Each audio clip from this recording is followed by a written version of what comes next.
People always say that first impressions are everything. In the world of TV shows, if a creator wants their cartoon to be on TV, they'll create what's known as an animated pilot. These pilots are usually 5 to 10 minute shorts, showcasing the entire concept of the show within that short time frame, to hopefully make the higher-ups at the network go, yeah, that's pretty good, let's make this into a series. In which case, awesome!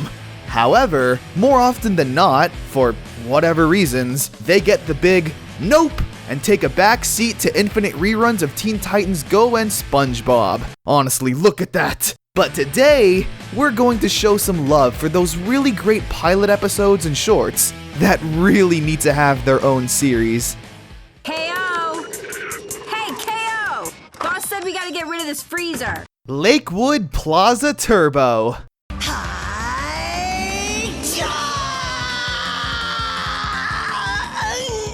Now, if this main character looks very familiar to you, it's because during the making of this video, Cartoon Network announced their new series, titled OKKO.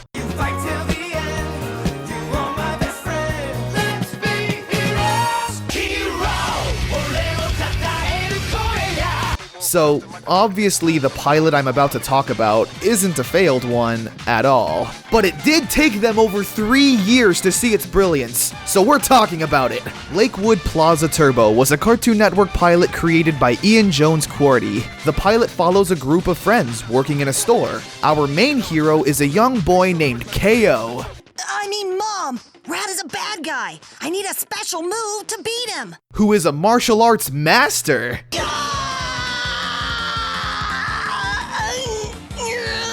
Kinda. The show has a lot of anime and video game references that are actually funny and pulled off amazingly well. KO himself is voiced by Stephanie Nadolny, more famously known for voicing Kid Goku and Gohan from the Dragon Ball series. Well, we're done hunting Dragon Balls for now. Energetic kids with anime powers working at a shopping mall. It's so perfect. Just be sure to watch the show when it comes out.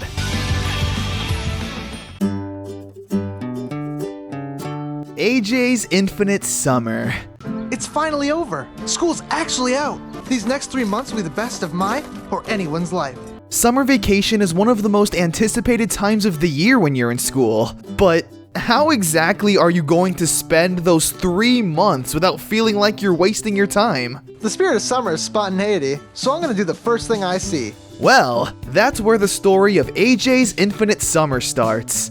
The pilot follows a high school student named AJ, who lives in the city of Downer. Yikes. AJ decides to make his summer one to remember, but isn't really sure where to start. He better figure it out quickly though, because there's only, how many days are there of summer vacation? There's 104 days of summer vacation, and school comes along just to end it. Oh yeah, thanks. AJ's Infinite Summer does have a very similar premise to Phineas and Ferb, where kids want to have the best summer break of all time. However, there is a pretty big difference. AJ and his friends are probably around 16, so the idea of fun is kind of a mystery. Get a job? That doesn't sound very summery. The show can feel pretty slow at times, almost like a stoner sitcom. The best way to describe it is Phineas and Ferb crossing over with regular show, crossing over with a bong. For example, in the pilot episode, AJ wants to get a job, so he asks his dad to borrow his comedically large suit for the interview, and that alone becomes the main focal point for the rest of the episode. Guys, are you seeing this? Everyone's as fashionable as me!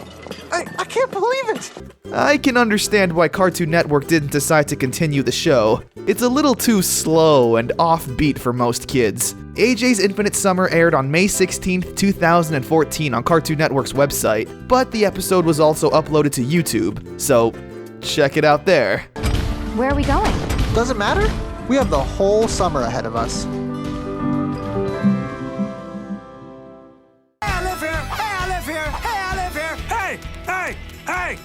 Okay, so a Nickelodeon cartoon featuring a derpy, hyperactive main character may not appeal to you.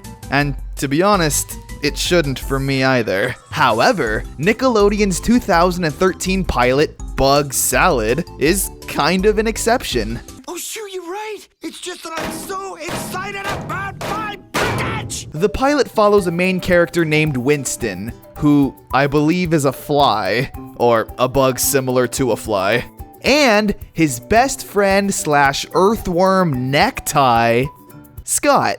Oh, I can't stay mad at you.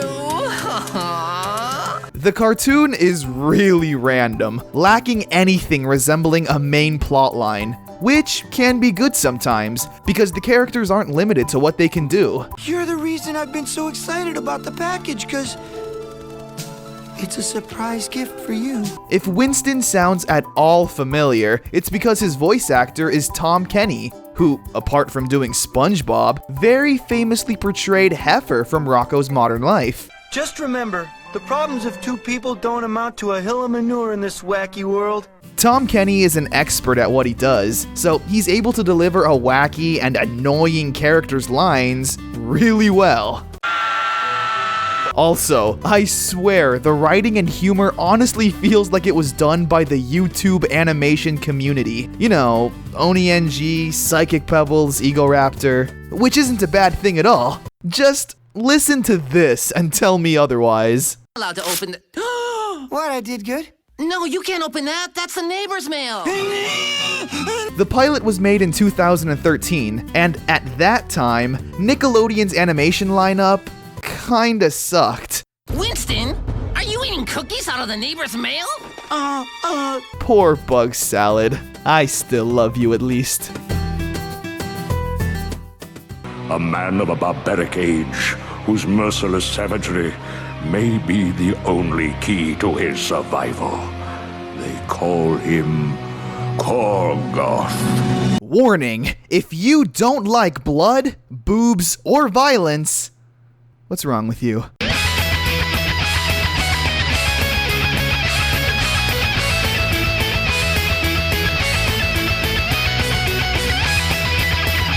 Korgoth of Barbaria!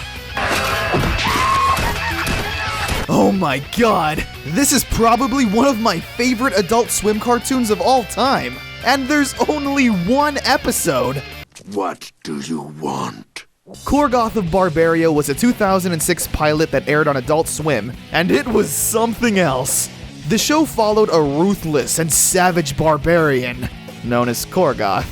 He's the most stereotypical warrior character of all time, only caring about fighting, food, and women. But that's the entire point of the show, and it's so beautiful.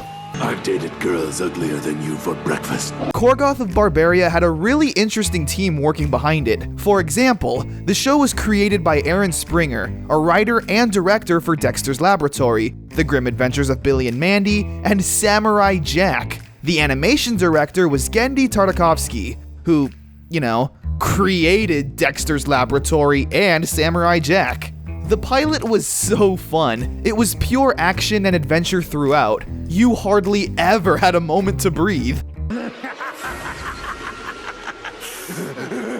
We got you. The show was met with overwhelming support and positivity. Adult Swim even announced that Korgoth was greenlit to be made into a full-fledged series. Unfortunately, though, it had to be dropped due to very high budgetary costs. Which is fair, to be honest. A ton of Adult Swim programs kind of all have that low-budget crap look to them. It's what Adult Swim does best. Korgoth is visually a huge treat to the eyes. Its animation is so fluid and alive. It looked like a masterpiece when compared to other Adult Swim shows. I could imagine it costed a lot of money. But hey, if you ever get the chance to watch Korgoth, just be prepared to be hit with a truckload of testosterone. It seems today that all you see is violence in movies and Family Guy. Don't pretend you don't like Family Guy. It was my understanding that everyone had heard. Heard what? Brian, don't! Oh, well, bad. It's simple, stupid fun that everyone enjoys. At least when you're 15. The first episode of Family Guy aired in 1999, but just 2 years earlier, Cartoon Network aired a pilot titled Larry and Steve. Whoa, a dog that speaks English. What? You know, I once had a Jack Russell Terrier that spoke Dutch, but I couldn't understand a word he was saying. I think you can sense some similarities with Family Guy already. Just my luck that the only person who could hear me had the IQ of a flank steak. Larry and Steve was a short animated film created by Seth MacFarlane, who, if you didn't know, created Family Guy. The cartoon isn't anywhere near as raunchy or edgy as Family Guy is, considering this was meant to be aired on Cartoon Network, next to a lineup such as the Powerpuff Girls and Dexter. However, the pilot did eventually lead to the creation of Family Guy. So, let's see what seeds were planted early on. The show follows a cynical, know-it-all talking dog named Steve. You will be indirectly responsible for the resulting euthanasia. Steve eventually gets adopted by Larry, a bumbling idiot with a funny-sounding Boston accent. Larry, it says here your license is suspended. No, they just took it away temporarily. Oh, let's see now, where to shop? Yeah. Larry and Steve then of course have a fun-filled day full of slapstick and good old family-friendly comedy and humor. Oh yeah, the two also need to go to a furniture store for Steve's apartment, and the name of that store is Stewie's. Well, Stewie's has usually got good stuff. So, yeah, I think you get the idea. Larry and Steve never really got too far off the ground, but what came shortly after in its place? Well, the rest is pretty much history. Damn you, vile woman!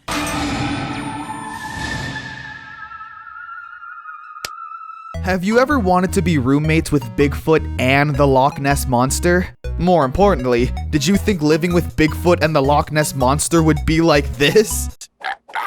Cuts these wee arms. Give me the ruddy clicker. Paranormal Roommates was a Cartoon Network short that aired on January 20th, 2016. The short follows our human protagonist, Harvey Underwood. Underwear. No, Underwood. Harvey is an agent for the CIA, working in the PWPP department, or the Paranormal Witness Protection Program, sir. Don't correct me, Underall. His job is simple. He needs to take care of 2 paranormal creatures and let them stay at his house. First up, we have Nessie, the Loch Ness Monster, who is apparently very Scottish and very angry. Cuts these wee arms. Give me the ruddy clicker. He's pretty much the troublemaker of the two, being somewhat rebellious. I think we've done pretty much everything Harvey doesn't want us to do. Then, we have Bigfoot, who's much more timid and a do-gooder of sorts.